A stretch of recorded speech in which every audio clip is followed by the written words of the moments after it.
Hello everyone, welcome back to my channel which is learners location. कैसे हैं आप सब लोग? I hope you all are fine. आज हम अपना नेक्स्ट क्वेश्चन करेंगे, theme of alienation in the hairy app.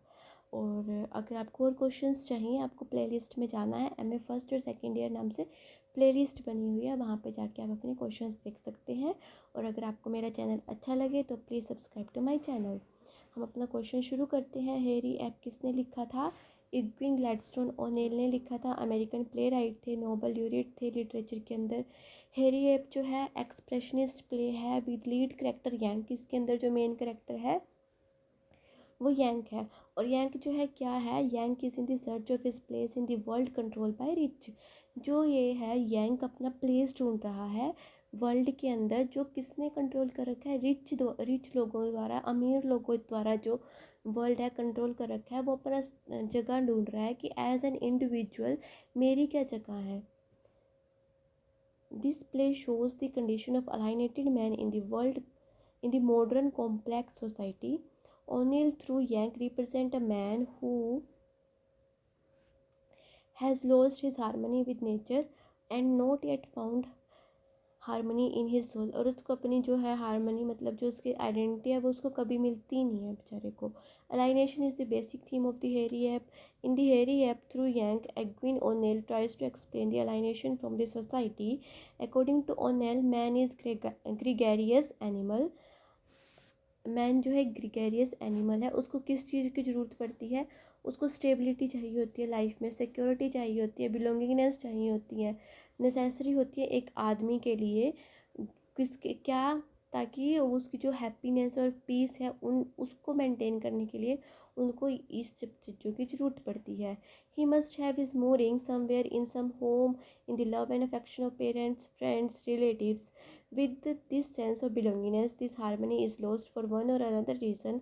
Men suffer from a feeling of insecurity and loss of confidence. अगर वो किसी वजह से अपनी जो ये belongingness की जो ये खो देता है, तो उससे क्या होगा? वो सफ़र करेगा इनसिक्योरिटी से, कॉन्फिडेंस उसका लॉस हो जाएगा।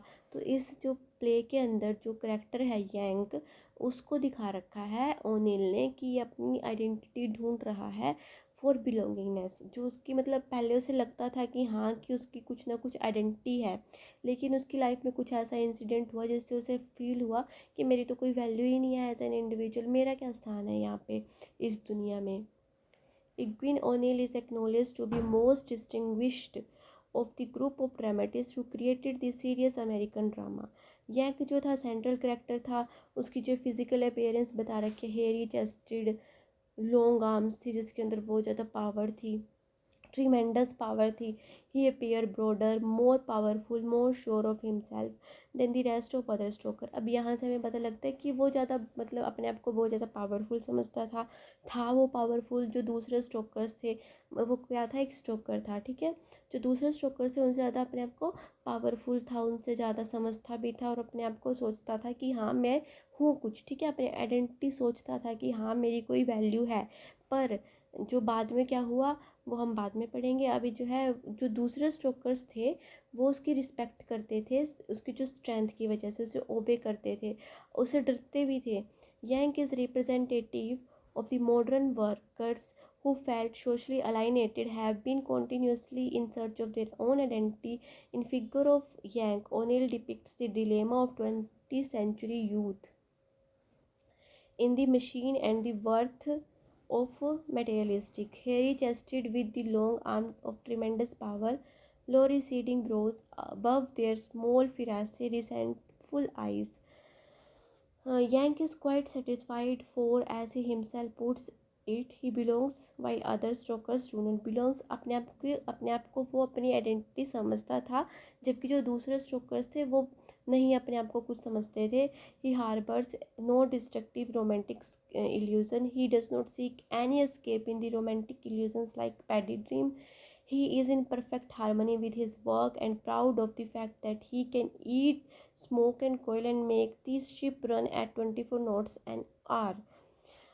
I am smoke and express trains, streams and factory whistles. I am what makes iron into steel, steel that stand for the whole thing, and I am steel, steel, steel. But Yang's sense of security and his belongingness is soon shattered as he confronted Mildred Douglas.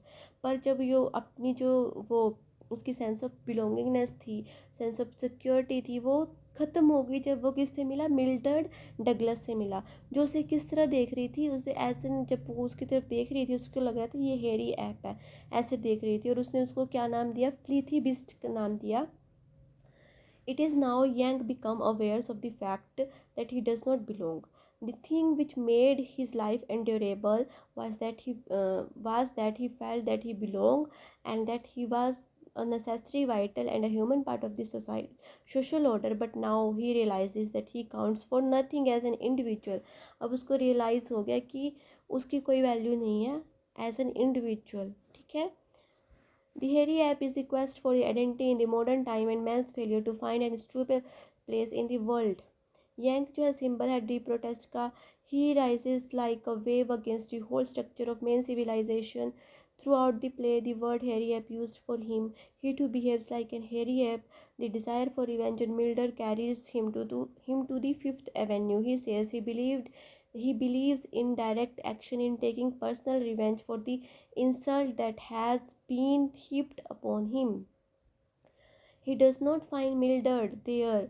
He attacked people as a result. He put behind the bars. He shows his physical strength to break the jail, but he is overpowered by the guards. जब वो melted को ढूंढने गया था, उसे मिल ही नहीं थी, तो वो दूसरे लोगों पे, आसपास के लोगों पे अटैक किया उन्होंने, जिसकी वजह से उसे जो जेल होगी, फिर जेल में उसने जेल को तोड़ने की कोशिश की, वहाँ पे जो गार्ड्स ने उसे ओवरपावर कर लिया, गार्ड्स ने उसे जो है उस पर काबू कर लिया.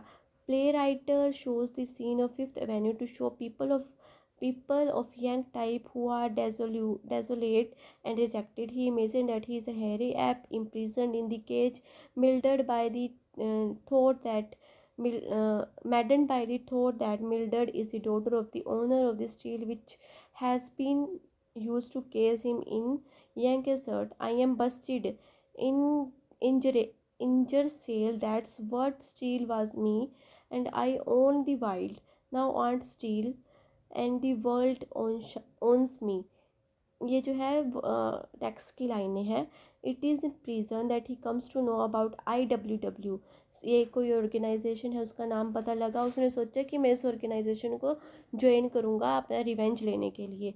पर जब वो जेल से रिलीज़ हुआ, जब जेल से छूटा, तो वो गया इसके ऑफिस में. ठीक है. He goes to the office of IWW. He would like to use the physical force to destroy the steel works of Mildred father and use of the bullet. He is rejected and ejected out of the office. जब उसने बताया कि वो किस तरह destroy करना चाहता है, अपने रिवेंज लेना चाहता है, कि मैं मिल्ड्रेड के जो डिस्ट्रॉय करना चाहता हूँ फिज़िकल फोर्स का यूज़ करके, बुलेट्स का यूज़ करके, तो उसके जो है बाहर निकाल दिया वहाँ से भी. ठीक है. फिर second incident of find himself along with him. Another blow, he is alone in the street with his idea of revenge as secretary tells him, oh hell, what's the use of taking? You are a brainless app. यहाँ पे इस secretary थी, उसने उसको बोला कि you are a brainless ape. Society gives him no regard, no place to live happily. He gets rejections and loneliness only. The situation leads him to find final destination. He goes to zoo because he needs company. He feels better and regarded. There he stands to face gorilla, takes it as his brother because he thinks that they belong to same club, the club of fairy ape. He says, we will put up one last hour, but that's knocks them often their seats.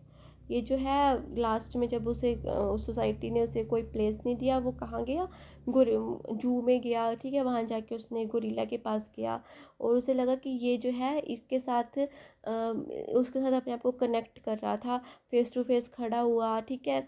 और बोला, उसको as a brother regard कर रहा था, as a brother उसके साथ talk कर रहा था. तो उसने उसको बोला कि हम सेम क्लब के हैं, क्योंकि उसे लगता था कि उसने सोचा कि हम दोनों सेम क्लब के हैं, the club of hairy apes. अब यहाँ पे आगे देखते हैं. ही शेक हिज, उसने उसके साथ हाथ मिलाया गोरिल्ला के साथ, set it free, but alas the gorilla crushes him to death. अब यहाँ पे गोरिल्ला ने उसकी डेथ कर दी, मतलब मार दिया उसे. It does not think that Yang quest for identity ends with his tragic death. The tragedy of Yang is tragedy of millions in the modern age. यहाँ पे जो इसकी डेथ हुई है, जो इसके साथ ट्रेजेडी घट रही थी, ये आसपास जो हमारे सबके साथ मतलब मैक्सिमम जो मॉडर्न एज में जो लोग हैं उनके साथ ये सब हो रहा है. He sleeps on the floor and dies. The monkey set up on a set up a chattering and perhaps the hairy ape at last belongs. To sum up, we can say that hairy ape represent a shattering of the American drama of most successful and prosperous country in the world. It shows the quest of identity in the modern time and failure of man to find any suitable place in the world. Hairy ape is a forceful statement of the predicament of modern man. ये हमारा question जो है complete हो गया. और अगर आपको अच्छा लगा हो तो please subscribe to my channel, like share and comment. Thank you for watching.